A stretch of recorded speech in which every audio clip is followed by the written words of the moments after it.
yo no quiero como darme colita también, pero me sí te acuerdo de una anécdota. Yo estaba en segundo grado y llegó una niñita, yo vivo en el sur, de Caracas, y la ponen a estudiar en mi colegio, bueno, porque llegó como a mitad de año y era un colegio público. Y yo era amiguito de la niña, hacíamos las tareas juntos, porque vivía cerca de mi casa. Y siempre me hablaba, mira, esto lo hizo mi abuelo, y me mostraba un libro. Yo tenía 7 años en segundo grado. Cuando ya estuve más grande en el liceo, el abuelo de mi amiguita era Aquiles Nazoa. Y me mostraba el libro y yo no tenía ni puta idea de qué me estaba hablando. Yo, Nazoa, ¿quién es Luis? de mi poeta. Ajá, dígame, todavía no hemos llegado al 4, Iván, porque te cantaba naturalmente en el colegio, pero la música nada que ver en tu casa. Nada, yo no sé cómo, quizás cuando estudiaba como segundo año, tercer año, apareció un 4 que le dieron a mi hermano. Y entonces mi hermano tocaba con aquel método de Dele Piani, se llamaba el tipo, un método muy sencillo para tocar.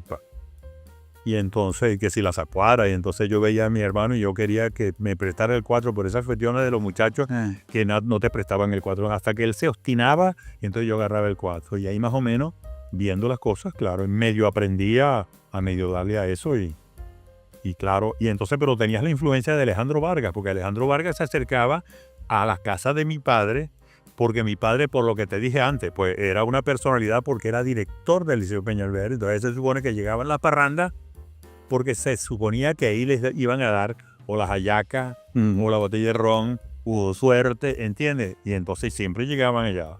Y en esas parrandas de Alejandro Vargas, yo tendría unos 8 años, más o menos, yo me di cuenta de la improvisación de los versos de los solos, porque le cantaban un verso o bien a mi mamá o a mi tía o a mi papá o a una muchacha bonita que estuviera ahí, entonces les improvisaban los versos. La parranda, el aguinaldo o la parranda tenía un coro fijo, pero siempre los versos eran improvisados. Y entonces tú, muchacho, te das cuenta. Y además de eso era la Navidad, pero además presentaban en carnavales lo que llamaban las diversiones, los pájaros. Y entonces tú llegaban igualito a la casa, pero entonces tú te ibas detrás de ese pájaro por todo hacia orillas con aquel calorón y aquel sol hermano en su orillas. Y entonces llegabas como a las 4 o las 5 colorado del sol y llegabas, bueno, pero habías disfrutado de esa música y entonces tú vas oyendo porque claro, tú te metías en el sitio de los músicos a ver cómo era la cosa, pues. Entonces te metías y entonces que aprendías esas parrandas de Alejandro Vargas, básicamente de un grupo llamado Las Maracuchas que estaban por allá por el Paso Arauca, por una fachada norte del cementerio, el Paso Arauca. Entonces eran las famosas grupos aguinalderos o las famosas diversiones.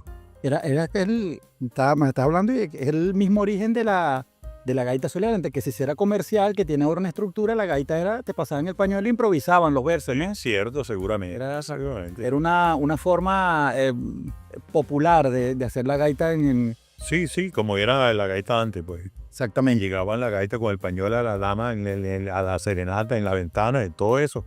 Yo conocí esas cosas porque tuve muchos amigos zulianos allá en Mérida, que es cuando llego a Mérida que yo conozco la música venezolana. Laiguana.tv. La verdad hecha tendencia.